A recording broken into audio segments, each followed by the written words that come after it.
Hello everybody. It is nice to come back again to communicate with you. My name is Dr. Prakash Sanzgiri.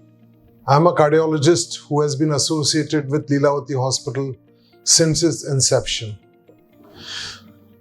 Let me start with a very different approach. I'm not going to give you specific. I'm going to discuss with you how hypertension can affect you and how you should be looking at hypertension.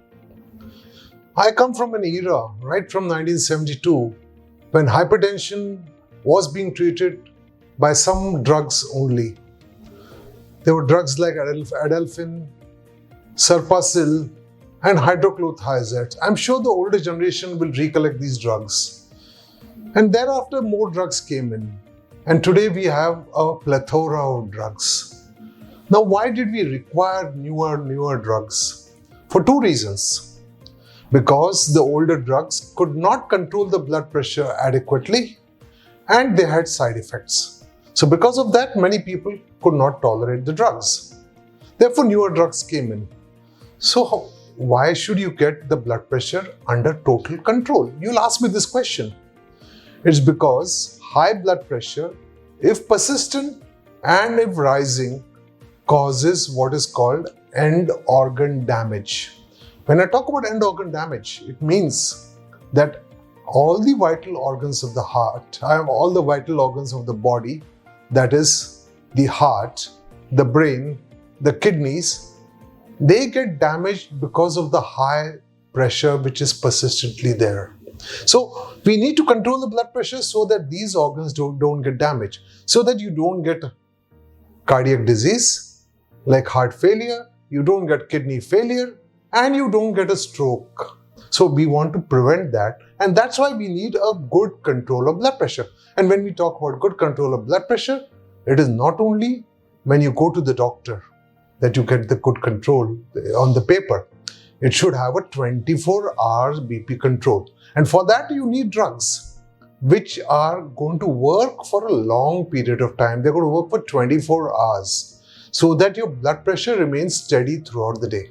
Okay, that's the first aspect of it.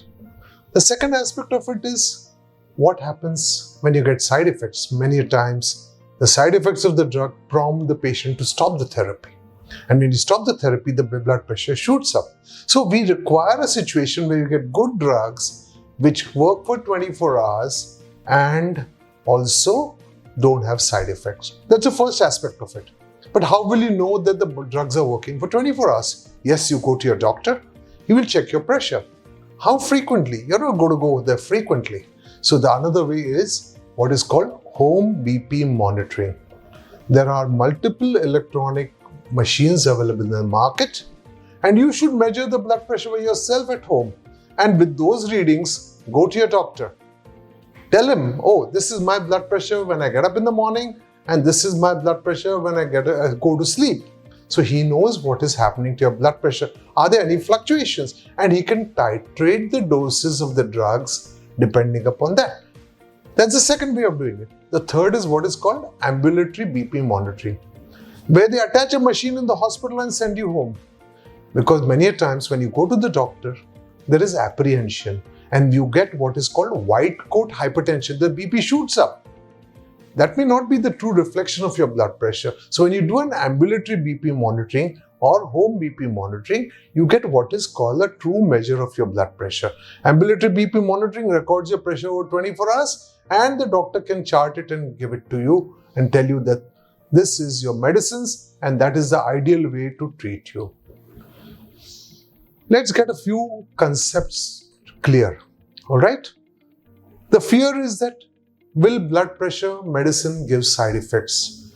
Yes, they do cause side effects. But the effects are such that they outweigh the side effects. So the effects and the benefits to the individual are much more than the probable side effects. And you need to monitor your side effects. Yes, you can get swelling of the feet. You can get disease spells. You can get some degree of changes in the kidney parameters. All these have to be monitored by the doctor at frequent intervals. That's the first part of it. The other part of it is also to be kept in mind is that over a long term, adequate BP monitoring requires much more than drugs. Why? Most of the times, hypertension which is called essential hypertension, which is in about 60 to 80% or maybe more, is basically related to your lifestyle, and that is what is important. Yes, a small percentage have got organic disease which can cause blood pressure, but lifestyle is the cause of the problem. One thing you must understand, you will always say, oh, I've got stress. It is never the stress which matters. It is your response to stress. And if you have an exaggerated response to stress, okay, there's a problem and you get upset, you get angry, you start shouting, oh, your BP is bound to shoot up. But otherwise, if you take it cool, okay, I'll sort out the problem, the BP is not going to change. You see, pilots, the airline pilots, or those people in the Air Force, their BP never goes up. Why? Because they've adjusted when they have stress all the time, but they don't react adversely to the stress. They have stress all the time. So keep this in mind. It's never the stress which matters. It's your response to the stress. So that's the first part of it. The second part of it, sleep. It's very important you get 7 to 8 hours of continuous uninterrupted sleep. There are some few of us, like doctors, who are unfortunate because we get phones at night. This patient is sick, that patient has got this problem. Okay, that we are the unfortunate people. But most of the people can get 7 to 8 hours of sleep continuously. So for that matter, what should you do? Shut off your lights at 10:30 and less of screen time. I'm telling this because this is what's happening to the youngsters. And the youngsters are coming to me with high blood pressure, and I'm not talking about 40 and 50, I'm talking about 20 and 25. Screen time is bad. Reduce your screen time. Shut off your phones and put them on the side. You don't have to chat all the time with friends. Come on. It's not that important. It's important that you get your sleep because good sleep is important. Okay, that's the first part of it. You may go partying once in a way, but every day you don't party. So you can very well sleep at 10:30, 11 at night. I know people in Mumbai, they come home late. Fine, sleep at 11:30. Get your 7 to 8 hours of uninterrupted sleep. The other aspect of this is something what is called obstructive sleep apnea. What happens when there is obstruction to the airflow? The amount of oxygenation in the body goes down. You hear those people who are loud snorers. Their wives want to leave them, or the husbands want to leave them. Why? Because they're snoring and snoring. It's as loud as a lion roar. And these are the people who have a higher chance of what is called obstructive sleep apnea.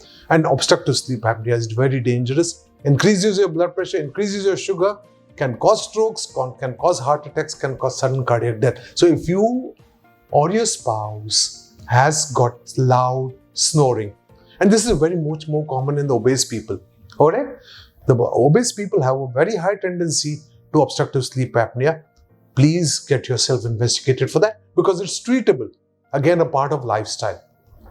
Sorry, the third aspect of it is food. So I'm going to stress on not on medicines, I'm going to stress on how you should look after yourself. In food, everyone loves pickles, everyone loves cheese, jams, jellies, cakes, pastries, ice creams. All of them have got high salt content. You'll say, Doc, what should I eat? I'll look at it another way. Try to avoid foods which can be kept for a long time. Every food which can be kept for a long time has to have some form of sodium to enable it to be preserved. So papad, pickles, chutneys, sev, chivda, farsan, cakes, pastries, ice creams, all these, cheese, butter, all these have got extra sodium. It can be in the form of sodium chloride, monosodium glutamate, which you find in Chinese food in India. I'm saying in India because in China they don't really use it. So that's another thing. Or sodium citrate, sodium benzoate, all these are preservatives. All of them increase your blood pressure. So that's the third part of it. Fourth part is exercise. Believe me, exercise works. How much time should you give yourself for exercise? I'm sure you can spare yourself half an hour, 5 days a week to exercise. I'm just saying half an hour. I'm not saying more than that. Do it. What will you exercise? Come on, you're not going to be a marathoner, but walk. Just walk for half an hour. At what pace? As much as you can take. Initially, you will walk slow. Gradually, you step up your speed. And believe me, you will find yourself good. Or you want to play tennis? Great, go and play tennis. Or you want to play badminton? Fantastic. Or swimming? Wonderful. But give yourself half an hour, 5 days a week. Twice a week, I say, okay, fine, sleep it out. But 5 days a week, give yourself that much time. Half an hour in the morning before you go to work. Even if you're going to work at 8 o'clock, get up at 5:30 and give yourself half an hour for exercise. If you can't go out, it's raining heavily or it's too hot, then you can exercise at home. But do it, please. Now, finally, the important thing is medicines. I'm going to give you just 2 minutes or maybe less than that for medicines. Most medicines prescribed by a doctor are good medicines. Often, when you have a BP which is on the higher side, they'll prescribe more than one medicine. And that should be the right way. You give less dose of 2 medicines so as to reduce the side effects. And those have got usually a synergistic action, a beneficial action. So, together, they will bring down your blood pressure. And how much will the BP per medicine come down? Oh, it will not come down 20, 30, it will come down by 5 to 10. So if you have a BP which is higher by 40, you may require 3 medicines, each of them in synergy with the other. And the last important thing is, do not stop the medicines by yourself because your neighbor's cousin told you to do so. Sorry, your doctor is the right person. Go to him under his advice. If your BP is constantly normal as measured by you at home or by the doctor, gradually withdraw the medicines.